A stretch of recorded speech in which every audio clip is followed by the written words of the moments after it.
ડ્રેનેજના ગંદા પાણીના મુદ્દે યુથ કોંગ્રેસ આક્રમક. બોટલમાં ગંદુ પાણી ભરી નગરપાલિકા ઘેરવા જતા કાર્યકરોની કરાઈ અટકાયત.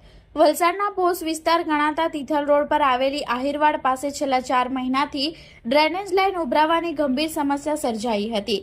સમગ્ર મામલે સ્થાનિક રહીશો દ્વારા નગરપાલિકાને વારંવાર રજૂઆત કરી હોવા છતાં આ ગટરનું સમસ્યાનું નિરાકરણ લાવવામાં આવ્યું નહોતું. સમગ્ર મામલાને લઈ યુથ કોંગ્રેસ દ્વારા ગટર ઉભરાવાના મામલે નગરપાલિકાને અલ્ટિમેટમ આપવામાં આવ્યું હતું, પરંતુ આજરોજ પણ કોઈ નિરાકરણ ન આવતા આખરે યુથ કોંગ્રેસના કાર્યકર્તાઓ દ્વારા ગટરનું ગંદુ પાણી પ્લાસ્ટિક બોટલમાં ભરી નગરપાલિકાને ઘેરી વિરોધ પ્રદર્શન કરવાનું આયોજન કરવામાં આવ્યું હતું. જે સમગ્ર મામલે યુથ કોંગ્રેસના કાર્યકર્તાઓ દ્વારા ગંદુ પાણી ભરીને નગરપાલિકા પર પહોંચતા જ નગરપાલિકાના ગેટ ઉપર પોલીસ દ્વારા યુથ કોંગ્રેસના કાર્યકર્તાઓને અટકાવવામાં આવ્યા હતા. સમગ્ર મામલે ઉગ્ર આંદોલન થતા પોલીસ દ્વારા યુથ કોંગ્રેસના કાર્યકર્તાઓને ડિટેઇન કરવામાં આવ્યા હતા.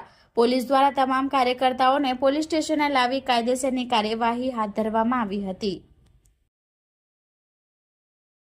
વલસાડ યુથ કોંગ્રેસ દ્વારા વલસાડ નગરપાલિકાને ચેતવણી આપવામાં આવી હતી કે મંદિરમાં જે ગટરયુક્ત દુર્ગંધયુક્ત પાણી જઈ રહ્યું છે તેનું નિરાકરણ જો આજે 12:30 વાગ્યા સુધીમાં નહીં લાવવામાં આવે તો વલસાડ યુથ કોંગ્રેસ દ્વારા આજ ગટરનું પાણી ભરીને વલસાડ નગરપાલિકાના ચીફ ઓફિસર અને પ્રમુખની કેબિનમાં મૂકવામાં આવશે.